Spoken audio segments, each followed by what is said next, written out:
사주일은 하나님의 공의에 대하여 가르칩니다.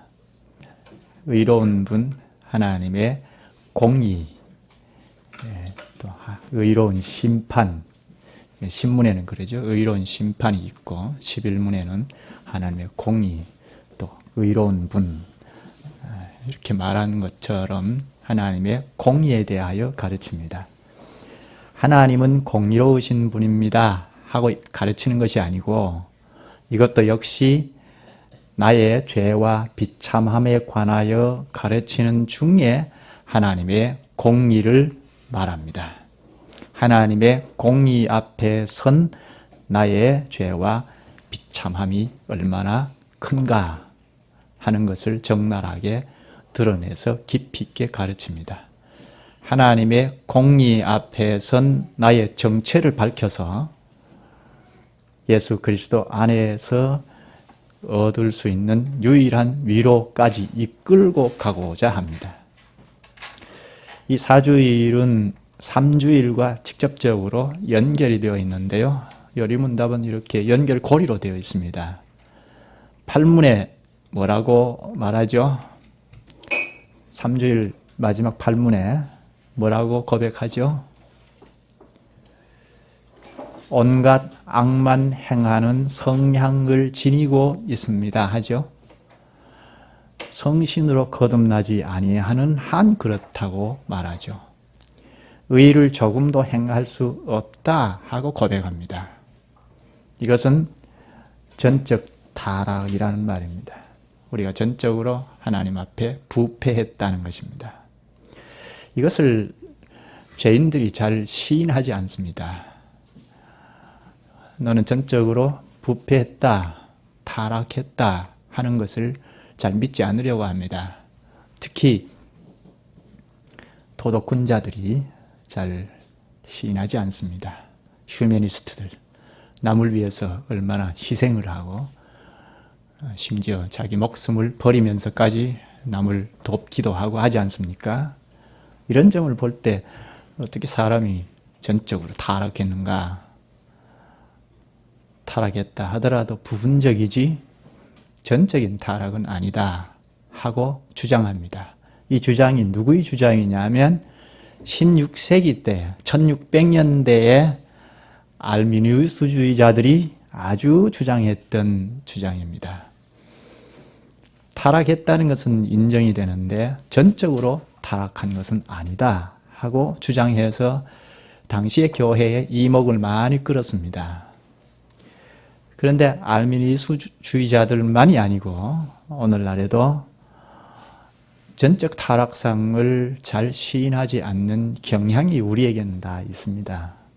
우리가 우리 안에서 사랑도 있고 남을 위하는 그런 애틋한 그런 자비도 있고 남을 위하여 헌신하고 봉사하는 것도 있지 않습니까? 우리 안에 진선미가 다 있습니다. 진리다 하는 것도 있고 아름다운 것도 있고 참이다 하는 것이 있습니다.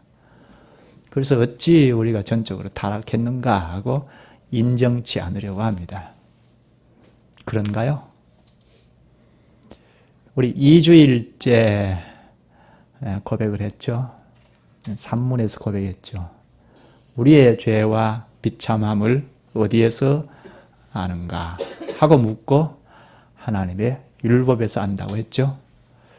하나님의 율법에 비추어 볼 때 우리가 전적으로 타락했다는 것입니다. 따라서 우리가 부분적으로 타락했다, 전적으로 타락한 것이 아니다. 우리 안에는 얼마든지 진선미가 있지 않느냐 하고 나오는 것은 하나님의 율법으로 돌아가지 않는 것입니다. 하나님 앞에 우리를 비추지 아니한 태도입니다. 판문에서는 우리가 조금도 선을 행할 수 없다고 딱 잘라서 고백합니다. 이렇게 가르치면 인정하는 것이 아니고 또 사족을 답니다. 구문에서 하나님께서 사람이 행할 수 없는 것을 요구하면 이것은 부당한 것이 아니냐 하고 따지듯이 묻습니다. 사람이 행할 수 있는 것을 요구하는 것이 옳지 행할 수 없는 것을 요구한다는 것은 부당한 것이 아니냐 하고 따지듯이 묻습니다. 하나님 말씀은 틀린 것이 아니냐 합니다. 이게 죄인들 우리의 모습입니다. 사람이 할 수 있는 것을 요구해야 합당하지 않습니까? 부모가 아이들에게 요구할 때도 할 수 없는 것 자꾸 요구하면 옳지 않지 않습니까? 그것처럼 하나님께서도 우리에게 할 수 있는 것을 요구하시지 할 수 없는 것을 요구하는 분이 아니다 하는 식으로 나옵니다. 그런가요? 할 수 없는 것을 요구하시는 분이라면 그건 옳은 것이 아니다. 옳지 않다 하고 나옵니다. 그래서 좀 더 전진하면 하나님 좀 고치십시오. 이렇게 나옵니다. 이게 우리 죄인들의 습성입니다. 자유주의자들이 이쪽에 경향이 있습니다. 이쪽으로 기울어져 있는 경향이 있습니다. 우리가 할 수 있는 한도 내에서 힘써 하는 거지 할 수 없는 것을 하는 것은 아니다. 그것은 전제된 것이 무엇입니까? 전적 타락상을 인정치 않는 데서 나오는 것입니다. 전적 타락을 인정하면 그렇게 사족을 달지 않을 텐데 인정치 않으니까 자꾸 할 수 없는 것을 요구하는 것은 부당한 것이 아니냐, 우리가 할 수 있는 선행을 하면 되는 것이 아니냐 하는 쪽으로 나갑니다. 그것이 구문인데요. 할 수 없는 것을 요구하는 것은 부당하다 하는데 이 구문에서 할 수 있도록 지어졌다 하고 답을 합니다. 맨 처음 사람을 지으실 때 하나님께서 할 수 있도록, 선행할 수 있도록 지었다. 그런데 마귀의 게임에 빠져 고의로 불순종했다. 그렇게 답을 합니다. 다 같이 고백할까요? 구문, 하나님께서 사람이 할 수 없는 것을 그의 율법에서 요구하면 이것은 부당한 일이 아닙니까? 다 같이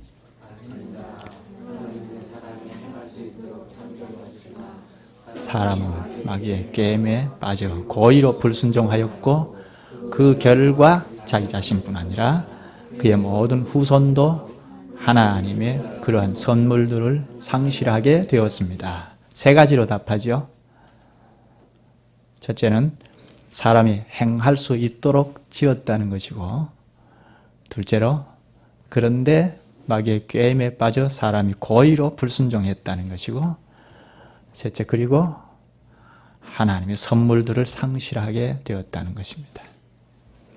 이것이 앞에 6문 7문의 내용을 반복해서 고백하는 내용입니다. 따라서 우리가 다시 한번 지난번에 6문 7문에 했으니까요. 볼 때 창세기 본문을 보았는데요. 이 시간에 다시 한번 좀 짚고 넘어가십시다. 2장 3장을 좀 볼 텐데요. 첫째, 하나님께서 사람이 행할 수 있도록 창조하셨다고 고백하지 않습니까? 좀 보십시다. 2장 17절 하나님께서 선악을 알게 하는 나무의 열매는 먹지 말라, 내가 먹는 날에는 반드시 죽으리라 하셨습니다. 하나님께서 선악을 알게 하는 나무의 실과는 먹지 말라, 먹는 날에는 죽는다 하셨습니다. 이 말씀을 순종하여 선악을 알게 하는 나무의 실과를 먹지 않으면 영원한 생명으로 나가죠. 순종하면 그 옆에 생명의 나무가 있는데 생명의 길로 나갈 수 있습니다. 하나님께서 선악을 알게 하는 나무의 실과를 먹지 말라는 약속을 하시면서 먹으면 죽는다 해서 사망의 길을 가르치시고, 먹지 않고 순종을 할 경우에는 생명의 길로 가는 것을 가르치셨습니다. 두 길을 가르치셨죠. 선악과 금령을 놓고 생명의 길과 사망의 길을 가르쳐 주셨습니다. 그런데 당신은 순종할 수 있는 힘이 있었다고 했죠. 지식도 있었고 힘도 있었습니다. 그래서 행위 언약이라고 하는데요. 행미로 순종할 수 있었다는 것입니다. 죄가 들어오기 전이니까요. 사람이 행할 수 있는 힘이 있습니다. 하나님이 그렇게 지으셨습니다. 이때는 사람이 행할 수 있도록 지으셨습니다. 하나님께서 말씀을 하실 때 그 말씀의 뜻을 깨닫고 행할 수 있는 지식과 능력이 있었습니다. 그런데 둘째, 사람은 마귀의 꾀임에 빠져 고의로 불순종했다고 하죠. 지난번에 본 것처럼 하나님께서 하신 말씀과 하와의 한 말, 이를 비교해서 볼 필요가 있습니다. 어떻게 고의로 불순종하게 되었는지. 방금 읽은 2장 17절 하나님의 약속은 선악을 알게 하는 나무의 실과는 먹지 말라, 먹는 날에는 정령 죽으리라 하셨는데요. 하와는 어떻게 말했는지 얼른 3장 3절로 가서 보십시다.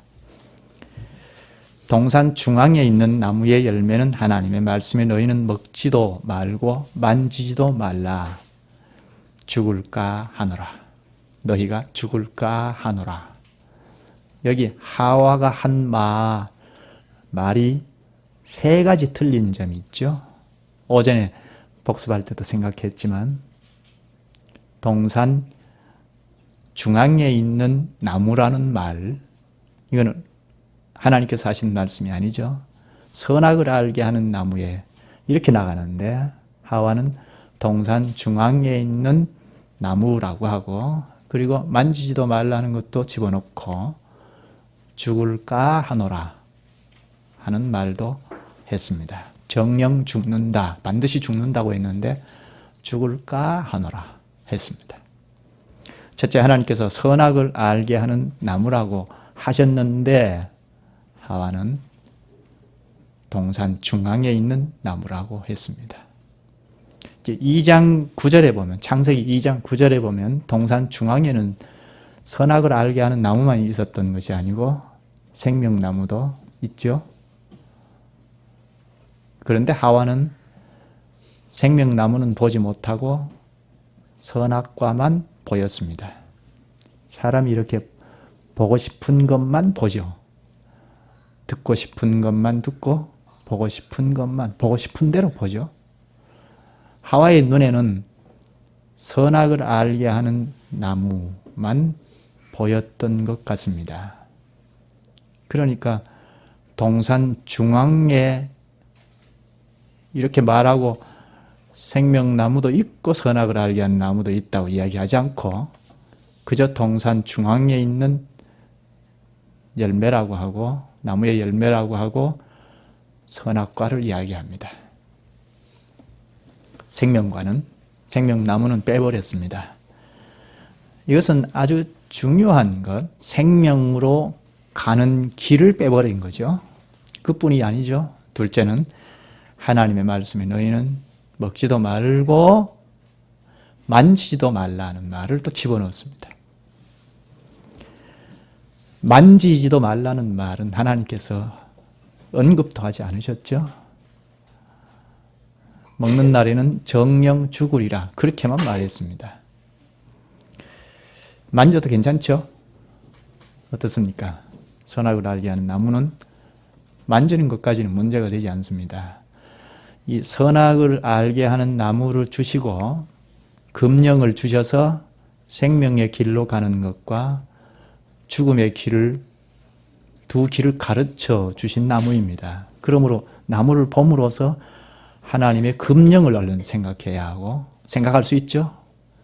동산 중앙에 선악을 알게 하는 나무를 봄으로써 하나님이 금하신 말씀을 기억하고, 이 나무는 우리에게 생명의 길과 사망의 길을 알려주는 나무다 하고 사랑스러워서 쓰다듬기도 하고 나무에 올라가도 괜찮습니다.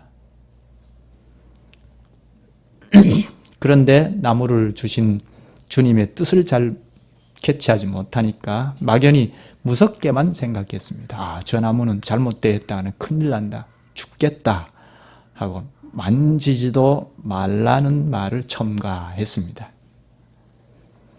거기다가 셋째, 죽을까 하노라 하셨느니라. 하나님께서는 반드시 죽는다고 했는데 죽을까 하노라. 죽음의 문제를 느슨하게 생각했습니다. 죽음의 문제를 아주 소홀히 여긴 것입니다. 동산 중앙에 있는 나무 선악과만 보고 그리고 만지지 말라는 것도 첨가하고 죽을까 하노라. 반드시 죽는다는 말을 좀 구부리고 이렇게 말씀에 대하여 정확하지 않고 희미했던 것입니다.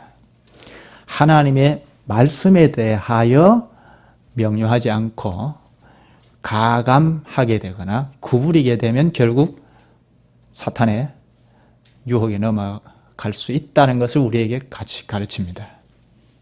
하와가 하나님의 말씀에 대하여 느슨하고 가감하고 구부리니까 결국은 마귀가 와서 유혹하니까 넘어가는 것입니다. 2장 15절에 보면 여호와 하나님이 그 사람을 이끌어 에덴 동산에 두어 그것을 경작하며 지키게 하시고, 경작하고 에덴 동산을 지켜야 할 사명이 있습니다. 그럼 뱀이 다가와서 하나님의 말씀을 가지고 이렇게 저렇게 이야기할 때 뱀 주제에 하고 물리칠 수 있어야 하죠. 더더욱이 진리를 가지고 가감하도록 혹은 구부리도록 희석시키도록 영향을 준 장본인이니까 뱀 주제에 하고, 뱀이 말하는 것도 이상하지 않습니까? 당시에는 말을 했는지 모르겠습니다. 말을 했죠. 진리를 논했으니까 이건 상당한 대화가 오갔습니다. 길 가는 사람 붙잡고 진리를 이야기하지 않지 않습니까? 이건 깊이 교제한 끝에 나오는 대화의 내용인데, 뱀이 마귀의 도구 노릇을 한 거죠. 그래서 말을 하고 진리까지 논할 정도가 되었으니까 얼마나 깊은 교제가 되었습니까? 그래서 결국은 하나님 말씀에 대하여 느슨하고 희미하니까 그만 마귀의 말이 크게 들렸던 것입니다. 나중에 하나님같이 된다, 죽지 않는다 하니까 그게 더 자기에겐 유리하니까 그쪽으로 귀를 기울여서 하나님 말보다 마귀의 말을 더 크게 듣고 넘어진 것입니다. 하나님께서 에덴 동산을 경작하고 지키라 하는 사명도 상실해버리고 당장 쫓아내야 하는데 쫓아내야 할 대상을 가까이 했다는 자체도 큰 문제가 되죠. 이것은 결국은 타고 들어가면 하나님을 사랑하지 않았다는 것을 말합니다. 하나님을 사랑하지 않게 되면 결국 하나님께서 하신 말씀에 대해서도 느슨하게 됩니다. 에덴을 지키라 하는 사명도 소홀하게 됩니다. 에덴을 지키라 하는 것, 선악과를 먹지 말라 먹으면 죽는다 하는 이것이 다 하나님의 말씀인데 하나님을 사랑하는데 간격을 두니까 결국은 말씀에 대해서도 소홀히 여긴 것입니다. 요리문답 구문의 답을 보면 사람은 마귀의 게임에 빠져 고의로 불순종하였고 그 결과 자기 자신뿐 아니라 그의 모든 후손도 하나님의 그러한 선물들을 상실하게 되었습니다 합니다. 하나님께서 주신 선물들을 그의 후손들까지, 아담의 후손들까지 다 상실하게 되었다고 합니다. 하나님 주신 선물들이 무엇입니까? 지난 3주일에 생각을 떠올릴까요? 하나님 주신 선물들이 무엇인가요?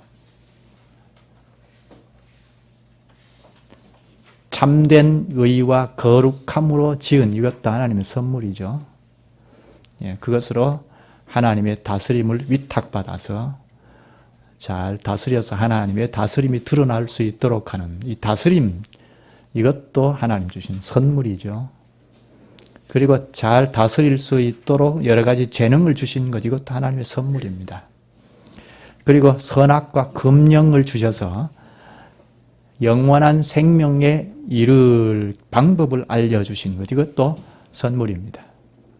그리고 각종 열매를 먹게 하신 이것도 하나님의 선물이죠. 그런데 이런 선물들을 다 상실해 버렸습니다. 아담의 죄 때문에 그로부터 오는 모든 인류가 그 선물들을 상실하고 다 함께 죄인이 되어 버렸습니다. 신문에서 묻습니다. 하나님께서는 그러한 불순종과 반역을 형벌하지 않고 지나치시겠습니까? 죄인들이 질문한 방식이 요리문답에서 묻습니다. 불순종과 반역을 형벌하지 않고 지나치시겠습니까? 지나치실 수도 있지 않습니까? 하는 식의 물음이기도 하죠. 넌지시 떠봅니다. 선을 행할 수 있도록 지어졌는데 고의로 불순종하여 거기에 함께 인류가 전적으로 타락하는데 빠졌다 하면 자신을 돌아보고 왜 이렇게 됐을까 하고 탄식하고 해야 하는데 죄인은 그렇지 않습니다. 또 빠져나갈 길을 모색하면서 그러면 지나치시겠습니까? 지나치실 수도 있지 않겠습니까? 이런 식의 질문이죠. 틈이 보이면 빠져나가려고 묻습니다. 민수기 23장 19절에 보면 하나님은 인생이 아니시니 시건치 않으시고 인자가 아니시니 사람이 아니시니 후회가 없으시도다. 어찌 그 말씀하신 바를 행치 않으시며 하신 말씀을 실행치 않으시랴 합니다. 하나님은 한번 말씀하시면 다 행하시는 분입니다. 그래서 한마디로 그렇지 않습니다 하고 답하죠. 그리고 원죄와 자범죄를 신문에서 답을 합니다. 원죄가 무엇인가요? 하나님께서 아담을 오고 오는 모든 인류의 총대로 지으셨는데 그 총대인 아담이 범죄함으로 오고 오는 모든 인류가 거기에 함께 퐁당 빠진 상태, 함께 죄인이 되어버린 상태. 그래서 태어날 때부터 죄인으로 태어납니다. 이것이 원죄입니다. 자범죄는 죄인으로 태어나니까 죄를 지을 수밖에 없는, 그래서 기회만 되면 죄를 짓고 혹은 자신을 비장하고 진리다, 참이다, 아름답다 하는 것으로 죄를 즐깁니다. 이게 자범죄입니다. 이 죄에 대하여 하나님은 반드시 심판하신다고 신문에서 가르칩니다. 하나님께서는 원죄와 자범죄 모두에 대해 심히 진노하셔서 그 죄들을 이 세상에서 그리고 영원히 의로운 심판으로 형벌하실 것입니다. 여기 심판을 두 가지로 말하죠. 이 세상에서 그리고 영원히 심판하신다 하죠. 하나님은 이 세상에서도 심판하십니다. 지금도 심판이 멀리 있는 것이 아니고 우리 옆에 있습니다. 우리가 어떤 잘못을 하고 돌아섰을 때 괴롭죠. 하나님께서 진노가 임하고 계시다는 것입니다. 로마서 1장 24절에 보면 죄를 짓도록 계속 내버려 두는 것도 심판이라고 합니다. 범죄했을 때 마음이 괴로운 것, 이것은 하나님의 진노가 짓누르는 것이고, 그리고 아무렇지도 않다, 이것은 하나님께서 그 자체로 심판이라는 겁니다. 내버려 두는 자체가 심판이라는 것입니다. 그 내버려 두는 것이 무서운 것 아닙니까? 때로는 자연재해를 통하여도 심판하십니다. 천재지변을 통하여도 심판하십니다. 이것은 우리가 정확히 하나님의 심판이다, 너 잘못했으니까 심판받는 것이다, 이렇게 쉽게 말하기는 어려운데요. 단정적으로 말하는 것은 우리가 삼가해야 합니다. 그러나 분명한 것은 이런 재난을 통하여 하나님께서 정신 차리도록 하시려는 것은 분명한 것입니다. 이렇게 여러 가지로 지금도 심판하십니다. 이 세상에서 심판하시고 그리고 영원히 의로운 심판으로 형벌하실 것입니다. 이 땅에서 모든 것이 다 끝난다고 생각하면 큰 오산이죠. 죽으면 끝이다 하는 것은 얼마나 큰 잘못인지 알 수 없습니다. 죽음 저 너머의 세계까지도 끌고 가서서 영원히 형벌하십니다. 영원한 형벌입니다. 이렇게 답을 했으니까 이제는 빠져나갈 길이 없죠. 구문에서 사람이 행할 수 없는 것을 율법에서 요구한다면 부당한 것이 아닌가 하고 물을 때 아니다. 사람은 행할 수 있도록 만들었는데 고의로 범죄했다. 그래서 모든 선물들까지 상실해버렸다 하고 답을 했고, 그러면 그 형벌을 감해주지 않겠느냐는 식으로 질문을 했는데 결코 그렇지 않다 하고 이 세상에서 영원한 형벌을 함께 한다고 답을 했습니다. 그러면 하나님의 공의가 확실히 드러났죠. 그렇게 말하자 뭐라고 또 기회를 노리고 질문을 하느냐 하면 하나님은 자비가 있지 않느냐 하고 11문에서 또 빠져나가려고 하죠. 그러나 하나님은 또한 자비하신 분이 아닙니까? 하고 묻습니다. 이 11문의 질문은 무엇입니까? 그래도 하나님은 사랑이 있지 않습니까? 하고 나옵니다. 이게 죄인의 습성입니다. 여리문답은 어찌 우리 죄인들의 심정을 잘 알고 이렇게 빠져나갈 만한 요소들을 가지고 질문을 하는가? 그래도 하나님의 사랑이 있지 않습니까? 공의로우시지만 하나님의 공의에 대해서 확실히 말하니까 살짝 피해서 하나님의 사랑을 들고 나와서 묻습니다. 어떻게든 변명하고 핑계를 대고 빠져나가려고 하는 타락한 우리의 모습입니다. 11문의 답은 무엇입니까? 하나님은 참으로 자비하신 분이나 동시에 의로운 분입니다. 자비와 의, 사랑과 공의를 같이 말하죠.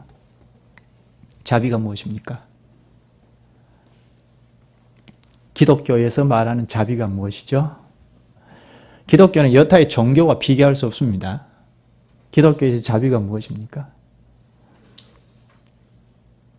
동정하는 겁니까? 모든 종교에서 동정이 있죠. 기독교에서 말하는 자비가 동정하는 겁니까? 아니면 마음 내키는 대로 주는 사랑입니까? 성경에서 말하는 자비는 언약하에서 베푸시는 사랑을 말합니다. 약속을 하시고, 하나님께서 약속을 하시고 그 약속을 실천해 나가는 데서 나오는 사랑을 말합니다. 공의는 무엇입니까? 공의도 역시 언약과 관계하여 나온 의의입니다.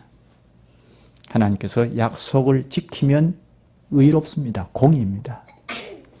하나님께서 선악과를 먹지 말라 하시고 그 약속을 지키면 하나님의 의의입니다. 이렇게 보면 하나님의 자비와 하나님의 공의는 붙어 있습니다. 분리하면 안 됩니다. 하나님의 자비와 하나님의 공의를 붙여서 다시 한번 설명을 해볼까요? 하나님께서 선악과를 먹지 말라, 먹으면 죽는다, 반드시 죽는다 하고 약속을 하셨습니다. 그러면 그 말씀을 어기고 선악과를 먹었을 때 하나님께서 반드시 죽는다고 했으니까 형벌을 가하십니다. 그때 하나님이 공의로우신가요? 아닌가요? 하나님이 의롭죠? 만약에 사랑이라는, 자비라는 미명하에 형벌하지 않고 피하신다면 어떻게 됩니까? 의롭지 않죠? 그런가요? 그렇죠? 형벌하지 않고 자비라는 미명하에 형벌이 피하신다면, 그냥 둔다면 의롭지 않습니다. 그렇다면 하나님의 의가 의심을 받는다면 사랑도 의심을 받을 만하죠. 의가 변질이 되는 분이라면 사랑도 변할 수 있습니다. 그렇죠? 약속하신 대로 형벌을 주실 때 하나님이 의롭습니다. 공의입니다. 창세기 3장에 하나님께서 약속하신 대로 하와 아담이 선악과를 따먹고 범죄했을 때 형벌을 가하십니다. 거기에 하나님의 의가 잘 드러납니다. 3장을 쭉 읽어보면 하나님의 공의가 잘 드러납니다. 그런데 형벌하시면서 공의롭게 형벌하시면서 3장 15절에 가면 여인의 후손을 주시리라는 약속을 합니다. 여인의 후손은 곧 예수 그리스도인데 예수 그리스도를 보내실 것을 약속합니다. 약속의 형태로 자비가 드러나죠. 형벌을 가하시면서 그냥 끝이 아니고 예수 그리스도를 보내시니까, 구원자를 보내시니까 하나님의 사랑이 드러나죠. 죽음의 형벌을 내리셨으나 구원주이신 예수 그리스도를 보내신다는 약속은 자비입니다. 사랑입니다. 그 약속대로 그리스도를 대성물로 보내셨을 때는 하나님께서 약속을 지키신 거죠. 지키셔서 예수 그리스도를 보내셨을 때는 거기에 하나님의 의가 나타납니다. 그래서 로마서에 보면 복음에는 하나님의 의가 나타났다고 하는데요. 약속을 이루셨기 때문에 하나님의 공의가 나타났고 거기에 자비도 같이 나타났습니다. 마가복음 10장 45절에 인자가 온 것은 자기 목숨을 대속물로 많은 사람의 대속물로 주리 함이니라 합니다. 대속의 제물이 되신 그리스도를 믿음으로 구원 얻죠. 우리가 다 그 과정을 거쳤는데 대속물이신 예수 그리스도를 믿음으로 우리는 구원함을 받습니다. 하나님께서 우리를 구원해 주십니다. 무엇인가요? 사랑이죠. 극진하신 사랑이죠. 하나님께서 대속물로 보내신 예수 그리스도를 믿으면 구원하신다는 약속을 하셨고 우리는 그 약속 하나를 믿고 나오니까 하나님께서 약속을 실천하셔서 우리를 구원하셨습니다. 하나님의 크신 사랑이죠. 좀 이해가 되나요? 약속과 관계하여 하나님의 의를 생각해야 하고 자비도 마찬가지로 약속과 관계하여 생각해야 합니다. 11문은 다 같이 보죠. 다 같이 그러나 하나님은 또한 자비하신 분이 아닙니까? 하나님은 참으로 자비하신 분이나 동시에 의로운 분입니다. 죄는 하나님의 지극히 높으신 엄위를 거슬러 짓는 것이므로 하나님의 공의는 이 죄에 대해 최고의 형벌, 곧 영원의 영원한 형벌을 내릴 것을 요구합니다. 하나님은 공의로운 분입니다. 이 공의는 약속을 신실히 지켜나가는 데서 드러납니다. 오늘 이 시대에는 배교의 시대라 하나님의 공의를 아주 우습게 여겨버립니다. 사랑이라는, 자비라는 미명하에 하나님은 사랑이시다 하고 슬로건을 내걸면서 공의를 아주 우습게 여겨버립니다. 이것은 하나님의 사랑조차도 잘 모르는 것입니다. 공의롭게 심판하시는 하나님을 두려워하면서 그리스도의 핏공로를 의지할 때 하나님은 우리에게 사랑을 베푸십니다. 끝까지 그리스도를 의지하고 그분의 몸에 붙어있는 자는 영광의 나라에까지 데려가십니다. 이보다 더 큰 사랑이 어디에 있습니까? 하나님의 공의를 두려워하고 공의 앞에서 두려워하면서 예수 그리스도의 핏공로를 의지할 때 우리를 견인하셔서 영원한 영광에 데려가십니다. 이보다 더 큰 자비가 없죠? 하나님은 공의도 드러나고 자비도 드러납니다. 여기까지 하죠. 기도하시죠. 거룩하신 하나님 아버지요, 하나님께서 크신 자비로 저희를 심판과 영원한 형벌에서 건져주시고 구원의 은혜 아래에서 살게 하시오니 감사옵나이다. 죄와 결별하고 살 수 없는 저희의 약함을 잘 아시고 그리스도의 대속의 공로를 늘 입혀주심으로 이렇게 죄에서 자유하는 가운데 주님의 의를 덧입어서 그 길을 따를 수 있게 하시오니 감사옵나이다. 주님께서 공의롭게 언약을 다 지키시기에 그리스도를 대성물로 주심으로 저희가 죽음에서 살고 영원한 생명을 발휘하며 살아갈 수 있게 되오니 감사옵나이다. 예수님의 이름으로 기도하옵나이다. 아멘.